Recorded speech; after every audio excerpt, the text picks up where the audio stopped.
Oke, jumpa lagi dengan Edwin di channel analisis laporan keuangan.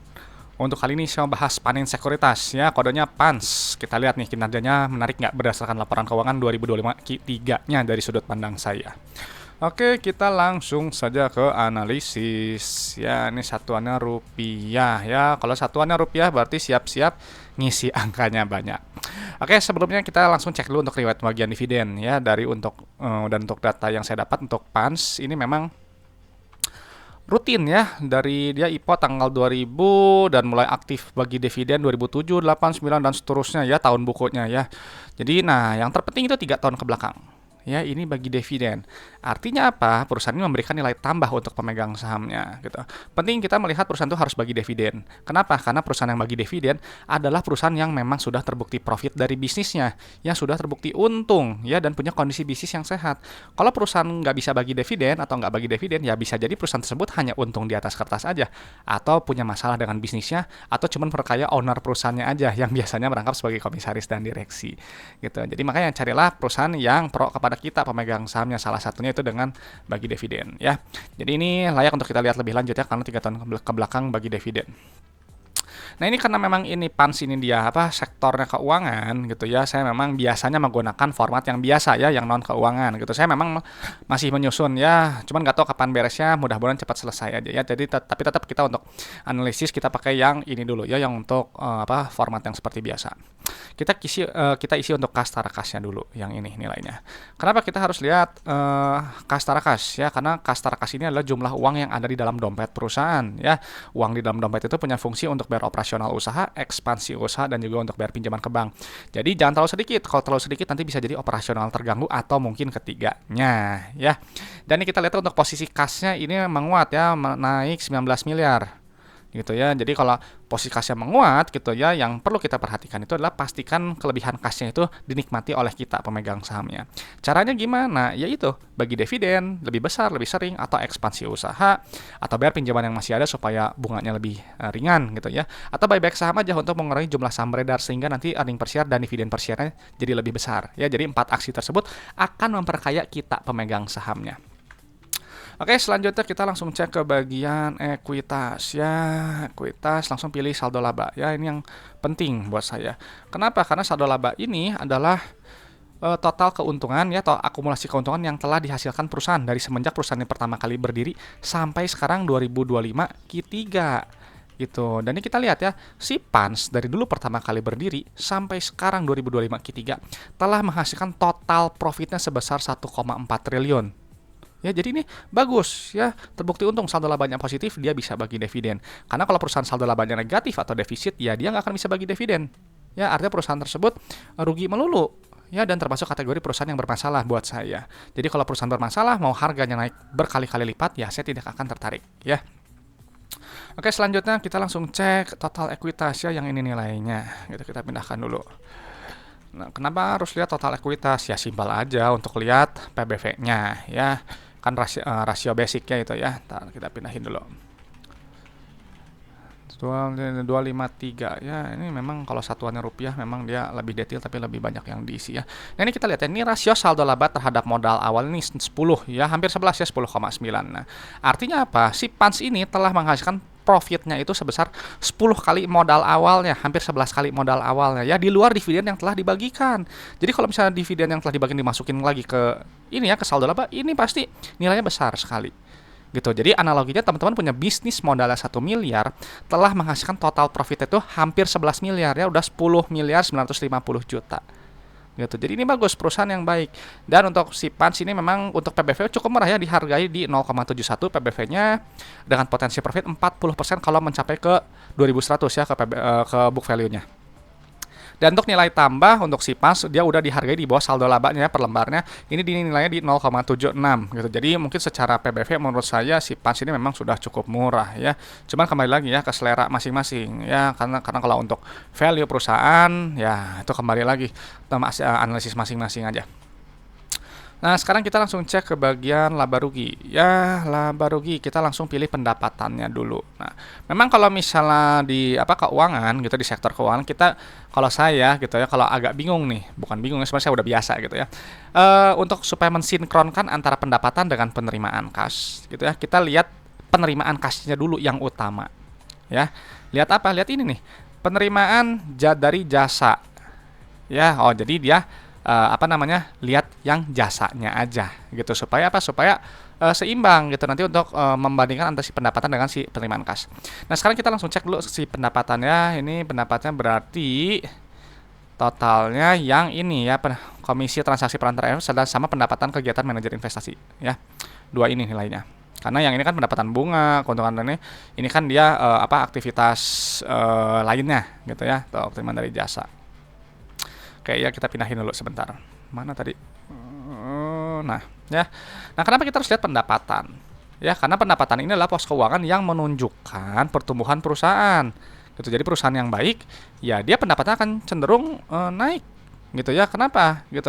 Artinya barang atau jasa yang dijual perusahaan itu relevan ya, dibutuhkan oleh customer. Gitu. Jadi kalau misalnya dia pendapatannya turun, ya berarti barang dan jasanya ya kurang diminati oleh pasar ya. Dan kita lihat untuk PANS ini pendapatannya dia naik ya. Jadi kan dia ini kan kerja ya sekuritas ya gitu. Jadi dia ambil apa fee gitu ya, dan juga ada kegiatan apa manajer investasinya. Dia ini pendapatannya 203 miliar ya, dan ini pendapatan naik ya, bagus dia bertumbuh. Nanti si pendapatan biasanya kalau non keuangan gitu ya, dia dikurangi oleh harga modal barang atau jasa. Nanti keluar laba bruto gitu. Sebenarnya kita harus penting ya kalau bisa kita tahu nih ya laba brutonya berapa. Cuman kalau di keuangan dia nggak ada gitu ya, agak sulit menghitungnya gitu. Nah, ini sebenarnya gitu ya, kalau misalnya kita lihat secara apa namanya di format laba rugi gitu ya. Ini kan memang dia ada beban usaha tuh ya. Dia biasanya cuma pendapatan, beban usaha, dan langsung laba usaha. Ya, nah sebenarnya kalau saya gitu, kalau misalnya dia nggak menuliskan laba bruto, ya udah di skip aja. Sebenarnya pentingnya lihat laba bruto, karena laba bruto ini adalah pos keuangan yang menunjukkan inti efisiensi perusahaan untuk melihat kemampuan perusahaan menempatkan harga jual barang atau jasanya di atas harga modalnya. Gitu, nanti dihitungan lewat gross profit margin ya. Cuman ya nanti itu dibahas biasanya kalau di non keuangan. Nah, jadi kita skip aja untuk laba brutonya, kita langsung pilih ke laba bersihnya aja ya. Nah, ini langsung yang ini ya, laba bersihnya. Jadi nanti si pendapatan dikurangi oleh beban operasional, non operasional, beban pajak, nanti keluar laba bersih ya, yang ini nilainya. Gitu. Ini adalah inti dari laporan laba rugi. Ya.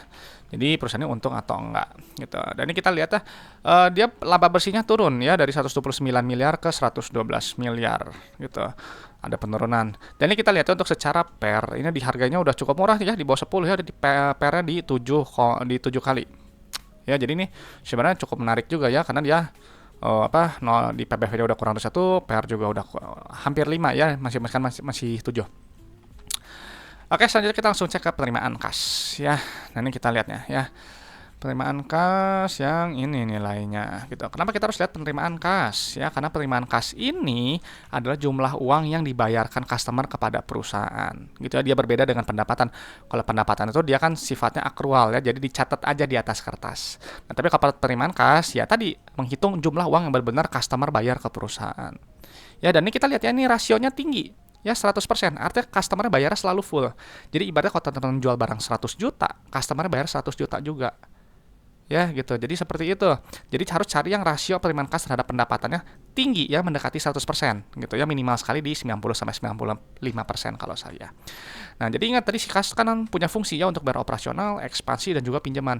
Sekarang udah terima nih ya, dia bilang pendapatan 203 miliar, penerimaan kasnya 204 miliar ya. Gunakan untuk bayar operasional ya, dan seterusnya nanti keluar net CFO. Yang ini nilainya. Nah, ini wajib positif nilainya. Kenapa? Karena kalau dia nilainya positif, artinya bisnisnya ini menghasilkan uang tunai. Jadi nggak cuma habis uangnya itu hanya untuk bayar operasional aja, gitu ya. Selalu saya sampaikan, buat apa teman-teman punya usaha, punya bisnis pribadi yang ya kalau pribadi ya, punya uangnya itu habis hanya untuk bayar karyawan aja, habis hanya untuk bayar supplier aja, nggak ada uang sisa. Gitu. Karena nggak ada yang bisa dinikmati, kan nggak ada uangnya. Gitu ya. Jadi makanya net CFO-nya itu harus positif. Nah, untuk aktivitas investasi atau aktivitas ekspansi usaha gitu ya, ini nilainya negatif ya. Yang bagus seperti ini, artinya perusahaan itu ya dia berekspansi, semakin lama semakin besar, atau dia memelihara aset produktifnya ya. Dan ini kita kalau lihat ya memang ini penerimaan kas tadi dia naik, namun TCFO-nya turunnya lumayan juga ya, cukup besar dari 285 miliar sekarang jadi 167. Dan makanya ini penurunan jadi ekspansi usahanya juga dia nggak seagresif yang periode sebelumnya ya. Nah, lalu untuk aktivitas pendanaan atau aktivitas pinjaman ke bank, ini nilainya yang bagus negatif seperti ini. Kenapa? Karena kalau misalnya dia nilainya negatif, artinya perusahaan ini berusaha untuk melunasi pinjamannya atau dia juga bagi dividen. Ya, nah ini kita lihat tuh. Tuh, pelunasan pinjaman nilainya negatif, pembayaran dividen nilainya negatif. Ya, gitu. Dan ini kita lihat ya, secara pola arus kas ini bagus ya. Polanya plus min dan ada kenaikan kas tara kas. Ya, jadi bayangin, teman-teman udah terima uang dari customer, bayar operasional masih ada sisa, bayar ekspansi usaha, bayar pinjaman, bagi dividen, ada sisa kenaikan kas. Ya, bagus dia memperkuat kasnya. Dan ini adalah pola kas yang sempurna, arus kas yang sempurna. Ya, ini baik sekali gitu. Nah, jadi untuk jadi ya setelah kita pindahkan data-datanya gitu ya. Jadi untuk Pans buat saya ya ini memang perusahaan yang baik ya, track record dividennya jelas 3 tahun ke belakang bagi dividen gitu ya, artinya bisnisnya nyata. Gitu. Lalu dia PBF saldo laba positif ya, telah menghasilkan profit itu sebesar 10 kali modal awalnya ya, hampir 11 gitu. Dan secara PBV dia udah cukup murah di 0,7, potensi profit 40% kalau mencapai ke book value-nya gitu ya, dan juga PER juga udah murah ya di 7 kali. Gitu ya, dan secara pola arus kas ini sangat sehat ya, plus min dan juga ada kenaikan kas tara kas ya. Jadi ya ini tuh oke semua gitu ya. Nah, nggak tahu nih buat teman-teman si Pans menarik nggak ya, masih murah atau enggak ya, silahkan teman-teman analisis lebih lanjut ya, silahkan gitu. Kalau misalnya kalau masih kemahalan ya terserah gitu ya, relatif semuanya. Dan itu aja teman-teman yang bisa saya sharingkan gitu ya, dan perlu diketahui bahwa analisis laporan keuangan itu hanya sebagian kecil dari fundamental dan hanya menilai kinerja sampai 2025 Q3. Ya, jadi kalau Q4 sekarang berjalan, tahun ke depan gimana, saya tidak tahu. Ya, silahkan teman-teman proyeksikan sendiri apakah masih bagus atau enggak. Oke teman-teman, dan kalau ada request saham atau ada pertanyaan, sampaikan di kolom komentar supaya nanti saya respon ya, saya jadwalin gitu yang request. Dan informasi saya terbuka untuk kerjasama, collab, dan juga sponsorship. Yang berminat bisa hubungi saya. Kontak saya ada di screen dan juga di deskripsi video. Oke teman-teman, terima kasih sudah menyimak. Semoga sharing dari saya ini bisa bermanfaat dan juga bisa memperkaya pandangan teman-teman dalam menilai suatu perusahaan. Ya, saya Edwin dari channel Analisis Laporan Keuangan. Sampai jumpa di video-video berikutnya.